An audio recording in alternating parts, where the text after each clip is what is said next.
monstros não existem. Foi o que costumava pensar quando era criança. Na verdade, minha mãe colocou essa ideia na minha cabeça para que eu não sentisse medo ao ir para a cama. Eu costumava dormir com a luz acesa e tinha medo de olhar embaixo da cama antes de dormir. No entanto, com o tempo, fui me tornando mais corajosa e mais forte. O ditado da minha mãe me fortaleceu, e agora, já adulta, repito a mesma coisa para os meus sobrinhos, para que eles também não sintam medo. Esses pensamentos passavam pela minha mente enquanto dirigia por uma estrada antiga durante a noite, a caminho da casa da minha mãe para visitá-la. Moro do outro lado da cidade e, por isso, raramente a vejo. Tocava música clássica no meu carro, pois esse gênero sempre me mantinha calma e tranquila. Sempre que faço uma longa viagem, gosto de ouvir esse tipo de música. Quando percebi que estava a 2 horas de distância da casa dela, decidi ligar para avisar que estava chegando. Porém, assim que peguei o celular na bolsa, fiquei irritada ao constatar que não havia sinal naquele local. Comecei a bater no celular para ver se conseguia encontrar algum sinal, mas foi em vão. Guardei o celular novamente na bolsa e, quando finalmente me concentrei na estrada, dei um leve grito, com os olhos arregalados, e segurei firmemente o volante, pisando fundo no freio.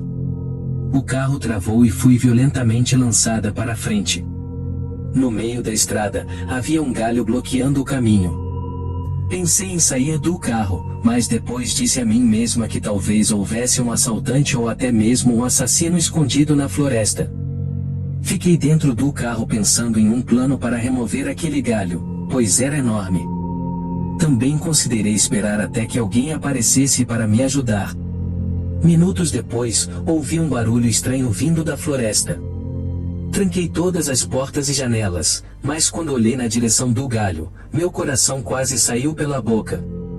Era uma criatura que eu nunca tinha visto antes. Tinha pernas e braços longos, era meio corcunda e tinha uma cabeça muito pequena. Seu corpo todo contorcido, aquela coisa estava olhando para mim. Mal conseguia me mover de tanto medo que senti, e sem que eu percebesse, a criatura pulou em cima do meu carro. Eu dei um pulo para dentro do carro e gritei. Liguei o carro e recuei desesperadamente. Comecei a chorar, sem poder fazer nada, e de repente aquela criatura correu para a floresta. Percebi que um caminhão se aproximava e pensei que talvez a criatura tivesse se assustado ao vê-lo. Um homem desceu do caminhão e veio até o meu carro perguntando se eu precisava de ajuda. Entre lágrimas, respondi que sim. Ele e mais 2 homens removeram o galho do caminho. Agradeci pela ajuda e continuei minha viagem.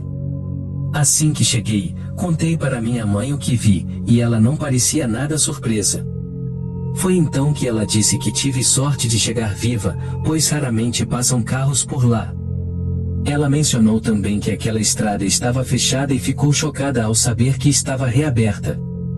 A partir daquela noite, prometi a mim mesma que nunca mais viajaria à noite e nunca mais passaria por aquela estrada.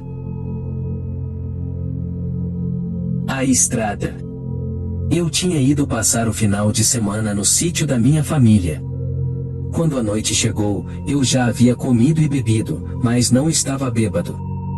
A maioria dos parentes já tinha ido dormir, e como havia apenas alguns poucos parentes na festa da família, decidi ligar para minha amiga que mora em outra cidadezinha. Quando liguei, ela me disse que estava bebendo com algumas amigas e pediu para que eu fosse até elas. Vocês sabem como é, um cara solteiro doido para se divertir. Então fui me despedir dos meus primos para ir embora. Eles ficaram assustados quando eu disse que já ia e que não estava indo para minha casa, mas sim para a reunião que estava acontecendo na casa da minha amiga em outra cidade. Meus primos falaram: "Você é louco, cara. Essa estrada está muito escura, cheia de animais. A essa hora, está cheio de onças." Mas eu continuei insistindo. Eu tinha uma moto muito top, era a moto do momento, então confiava em sair pela estrada, achando que minha moto tinha superpoderes. Meu primo Gabriel veio de lá dos fundos e me olhou com uma cara estranha, dizendo: "Cara, Você já ouviu alguém falar sobre um cara que aparece nessa estrada? Eu respondi com um sorriso sarcástico. Cara, eu nunca ouvi falar, mas se ele aparecer, eu passo a moto por cima desse desgraçado, depois volto, amarro ele atrás da moto e o arrasto até chegar em uma delegacia. Liguei a moto e eles disseram: boa sorte, cara. Saí de lá em alta velocidade, pois naquele momento eu só queria chegar onde estavam as meninas e me divertir. Com a velocidade que ia, percebi que passei perto de um carro parado na estrada. Então pensei: não tem outros moradores nessa estrada, de quem será esse carro? Será que é de alguém que está indo para a festa da família e o carro deu problema? Decidi diminuir a velocidade, dei meia volta e fui ver quem era. Quando fui me aproximando do carro, vi uma caminhonete velha toda acabada. Juro que nunca tinha visto algo parecido com aquilo, mas não parei a moto. Ao lado do carro, havia um cara gigantesco, parecido com o personagem do filme Olhos Famintos.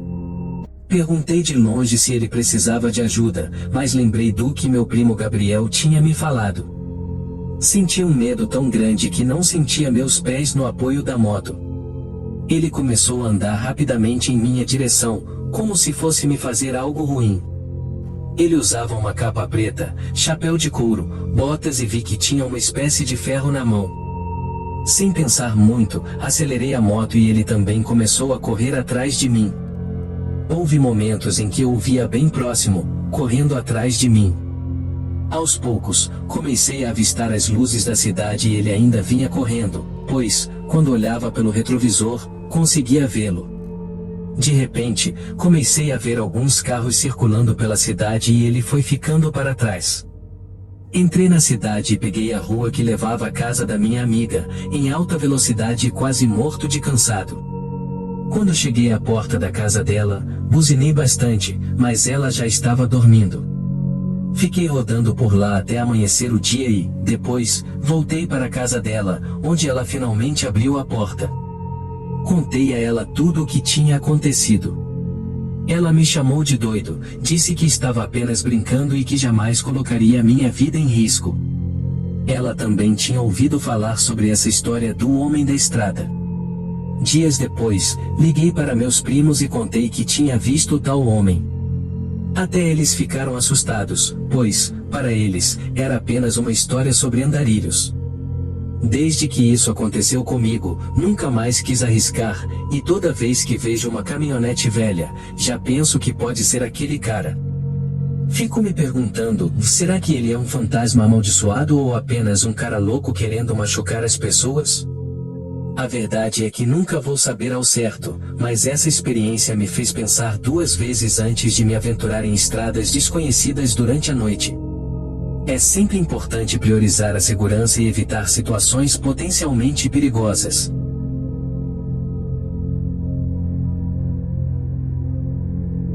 A inesperada presença. Há cerca de 20 anos, eu atuava como entregador de pizza em minha cidade. Era um trabalho cansativo, mas garantia um bom dinheiro no final da semana. Eu era muito rigoroso com meus horários e sempre me certificava de entregar todas as encomendas a tempo. Costumava percorrer quase todos os bairros da cidade em busca de clientes, exceto um, que ficava perto de um parque abandonado.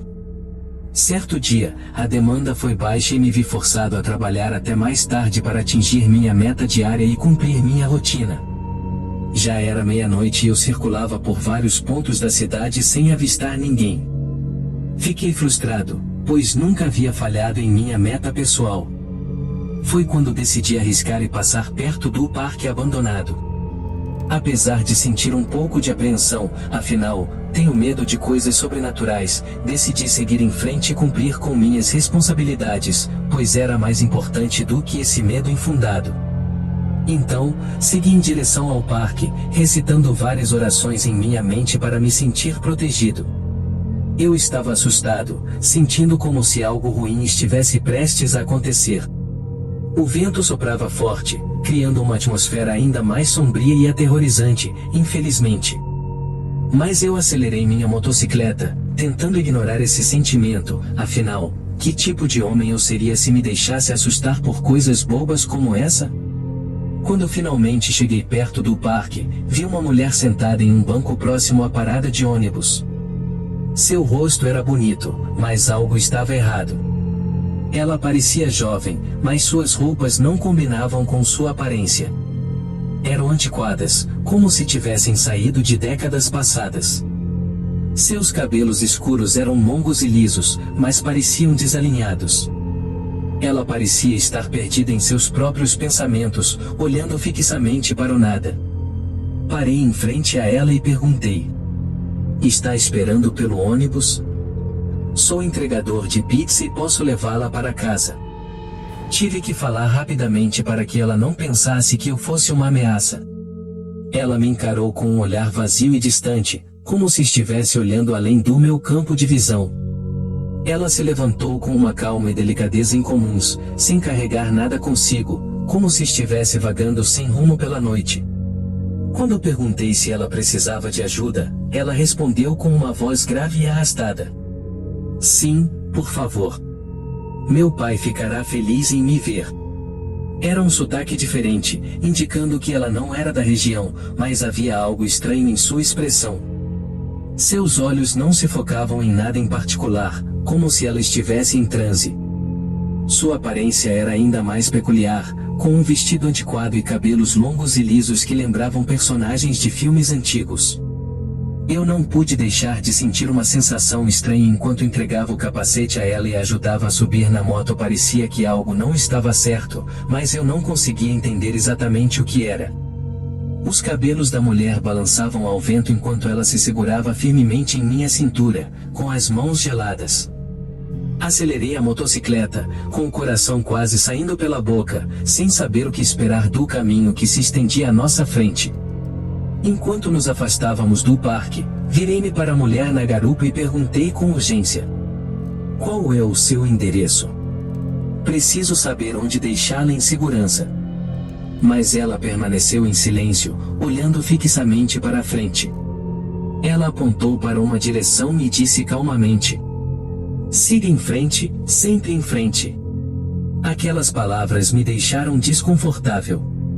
Era como se ela estivesse me guiando para algo perigoso, mas eu não podia simplesmente deixá-la ali. Insisti: "Moça, você precisa me dizer onde mora. É importante para garantir sua segurança."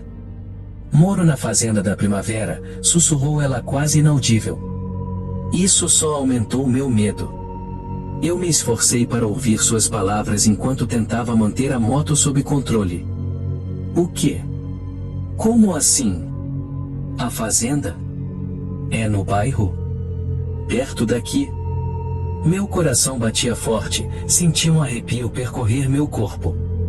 A Fazenda da Primavera era conhecida por histórias assustadoras, diziam que era assombrada por espíritos do passado. Era impossível que alguém morasse lá, pois estava abandonada há décadas, desde antes do meu nascimento. "Sim, eu moro lá", disse ela com uma voz calma. "Moça, você está brincando comigo, certo?", perguntei, tentando ignorar o medo que me dominava. Era impossível alguém viver naquela fazenda. Mas a mulher não respondeu, apenas manteve o olhar fixo para a frente, como se estivesse em transe. Eu acelerei a moto e continuei seguindo, mas não conseguia tirar da cabeça a ideia de que algo estava errado. "Já que estou aqui, vamos em frente", pensei, tentando me convencer de que estava fazendo a coisa certa.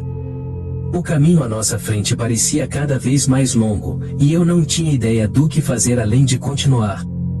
Para quebrar o silêncio e aliviar a tensão que me dominava enquanto pilotava, decidi perguntar: "Qual é o seu nome, moça?"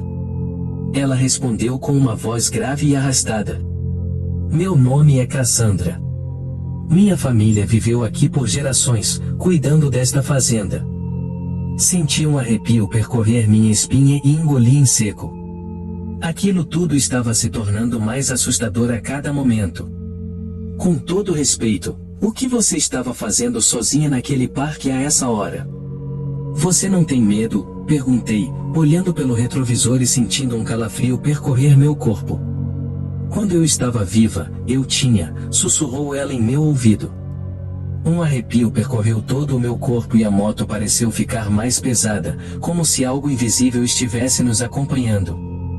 Olhei para trás, mas não havia mais ninguém, apenas a estrada escura se estendendo diante de nós. O vento sibilava em meus ouvidos e eu acelerei a moto, desesperado para escapar dali. O medo se apoderou de mim enquanto me perguntava quem era aquela mulher. Ou melhor, o que ela era. Depois daquele dia, nunca mais trabalhei até tarde.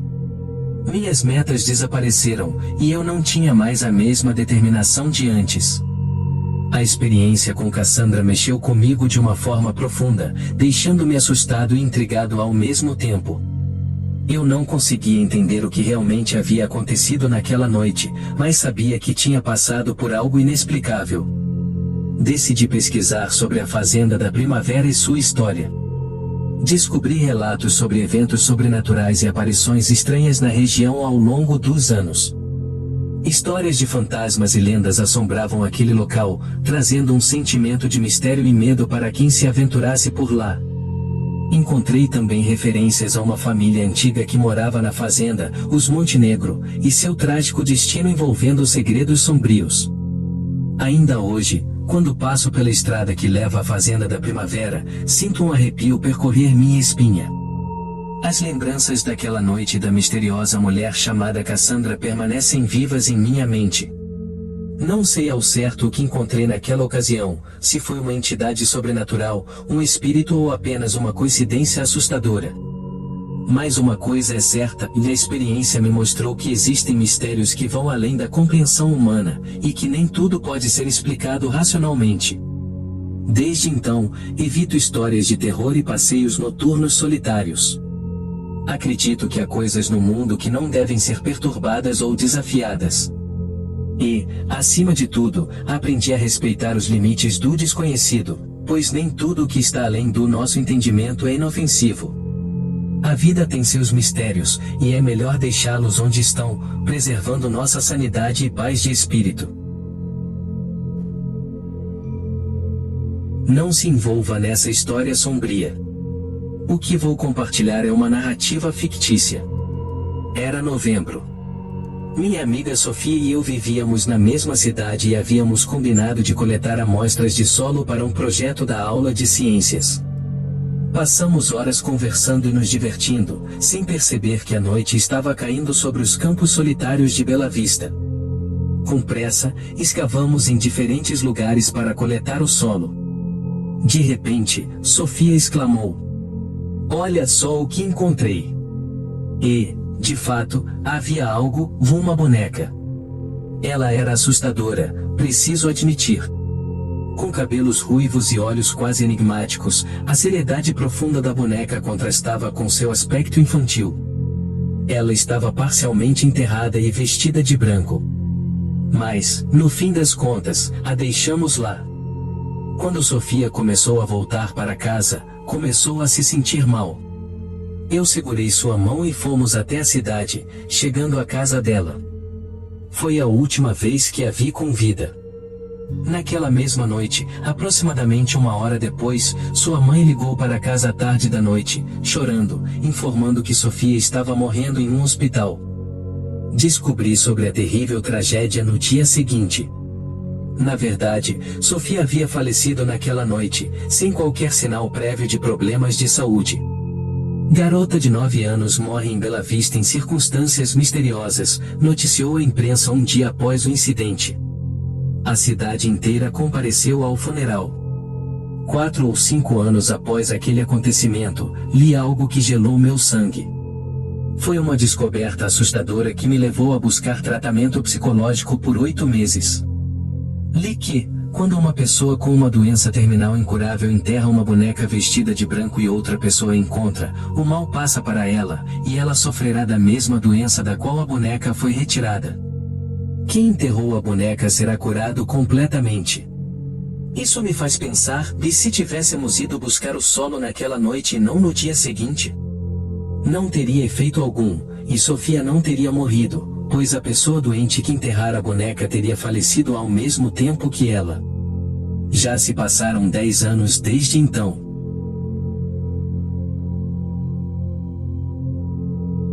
O fantasma da corrente no pé. Este relato aconteceu por volta dos anos 80 no estado de Pará, em uma pequena cidade próxima a Belém. O vendedor de produtos diversos conhecido como João da Quitanda fazia suas vendas pela região. Era uma pessoa amigável e já havia esgotado a maior parte de sua mercadoria na velha caminhonete. A noite estava se aproximando e a viagem de volta seria cansativa, então ele começou a procurar um lugar para passar a noite na cidadezinha. Nesse momento, um menino passou por ele, equilibrando uma bacia cheia de frutas na cabeça. "Ei, garoto, você sabe onde posso encontrar um lugar para dormir por aqui?" perguntou João. "Sei sim, senhor. Tem uma boa pousada ali adiante, na pensão da Dona Maria", respondeu o menino, apontando na direção correta. Agradecido, João deu-lhe alguns trocados e seguiu em direção à tal pensão. Quando chegou lá, deparou-se com uma antiga e grande casa, e ele seria o único hóspede naquela noite. "Entre, meu senhor", disse a velha com uma expressão fechada. "Obrigado por me hospedar. Sua casa é realmente grande", comentou João. "Ah, não é minha casa, meu senhor. Sou viúva há muito tempo e vim tomar conta deste lugar depois que o antigo proprietário desapareceu. Dizem que encontraram o corpo dele morto na cidade vizinha. O compadre do falecido me paga um pouco para cuidar dos viajantes que passam por aqui", explicou a velha, sem demonstrar emoção ou sorriso. E continuou: "Tem sopa quente no fogão a lenha, se o senhor quiser." "Agradeço muito, Dona Maria, mas o que eu realmente quero é jogar meu corpo cansado em uma cama e descansar para partir cedo amanhã", respondeu João sorrindo. "Isso, se o espírito do falecido permitir", afirmou a velha. "Como assim?" surpreendeu-se João. "Muitas pessoas que dormiram aqui no último ano relataram ter visto fantasmas, ouvido gemidos pela casa e barulhos de correntes. Bem, e eu nunca vejo nada, talvez o senhor também não veja." João coçou a cabeça e pensou: "Essa velha está tentando me assustar com histórias. Olha, Dona Maria, estou tão cansado que garanto que não me importo. O senhor que sabe. Boa noite." Despediu-se a velha, deixando o vendedor sozinho. Logo, João se acomodou em um canto do quarto. O silêncio era ensurdecedor. Não demorou muito para ele cair em um sono profundo. Deitado de barriga para cima, com o braço direito sobre a testa, ele roncava quando sentiu algo como uma mão apertando seu peito. Abriu os olhos imediatamente. A luz estava apagada, mas o quarto estava iluminado pela claridade da lua que entrava pela janela. Ele fechou os olhos novamente, e mais uma vez sentiu o toque em seu peito. Num pulo, sentou-se assustado. Pensou: "Isso não pode ser real." Antes que pudesse compreender o que estava acontecendo, ouviu um barulho alto de correntes arrastando-se pelo assoalho de madeira. "Meu Deus, a Dona Maria tinha razão", exclamou ele, arrepiado. Mas antes que João Quitanda pudesse sair da cama, surgiu claramente o espectro de um homem no quarto, arrastando uma corrente presa ao pé. Não conseguia acreditar no que seus ouvidos ouviam e nos seus olhos viam. Então, o fantasma falou: "Meu filho, estou esperando há tanto tempo alguém me libertar daqui. Ah! Me ajude, meu filho. Tire a corrente do meu pé." João já não sabia se estava vivendo um pesadelo ou uma alucinação. Paralisado pelo medo, não conseguia dizer uma palavra. O espírito chorava e gemia. "Tire, meu filho, a corrente do meu pé", suplicou o fantasma. No auge daquela cena insana, Quitanda se curvou e esticou o braço, tocando a corrente com as pontas dos dedos. A corrente desintegrou-se em um monte de ferrugem, e o espectro se dissipou como neblina. Na manhã seguinte, bem cedo, a Dona Maria bateu na porta do quarto, chamando-o. "Acorde, meu senhor. A cidade está em alvoroço." Você não vai acreditar, o corpo do falecido foi encontrado boiando no rio. Milagrosamente, quase intacto, os peixes não o tocaram. Quando o compadre viu o cadáver, caiu em prantos e confessou que, por causa de uma disputa de terras, havia dado uma paulada na cabeça do falecido, amarrado uma corrente em seu pé e jogado no rio para que não fosse encontrado. Aparentemente, a corrente foi levada pela correnteza. João Quitanda juntou suas coisas, pagou a Dona Maria e partiu de sua caminhonete dali, sem sequer passar perto do local onde encontraram o corpo. Só compartilhou essa história com sua família anos depois, quando finalmente conseguiu falar sobre o assunto. No entanto, até hoje, quando relembra essa experiência, João sente calafrios percorrerem seu corpo e lágrimas enchem seus olhos.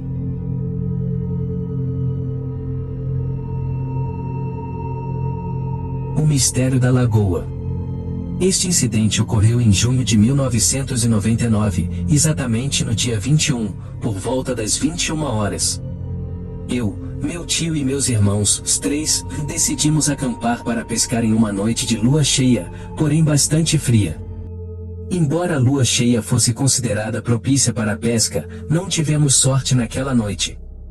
No entanto, algo mais intrigante aconteceu, deixando todos nós perplexos. O local escolhido foi uma lagoa, e não havia nenhum barco por perto, nem mesmo nas proximidades. Meu tio foi o primeiro a lançar a isca na lagoa, seguido por mim e meus três irmãos. Nenhum sinal de peixe mordendo nossas iscas, mas toda vez que recolhíamos o anzol da água, ele retornava sujo de sangue.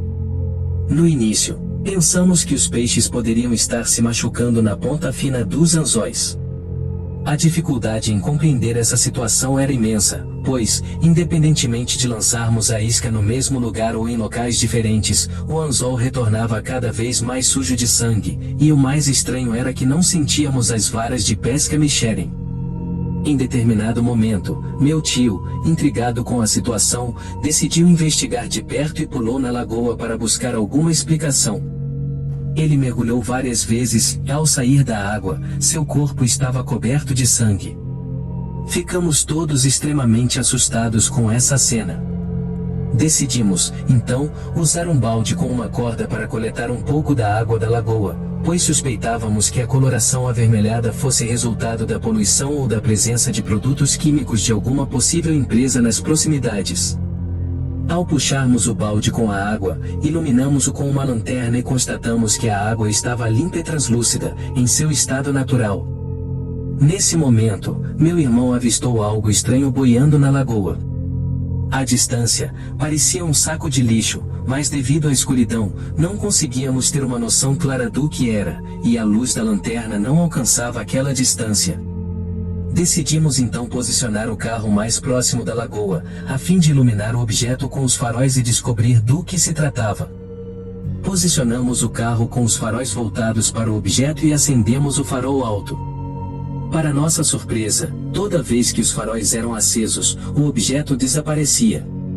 Começamos a ficar apreensivos e decidimos interromper a pescaria para acender nossa churrasqueira, já que estávamos famintos e sentindo muito frio. No entanto, devido ao frio intenso e ao vento forte no local, tivemos dificuldades em acender a churrasqueira improvisada com algumas pedras grandes que encontramos nas proximidades da lagoa. Estava praticamente impossível acendê-la, e não tínhamos levado álcool para facilitar o processo.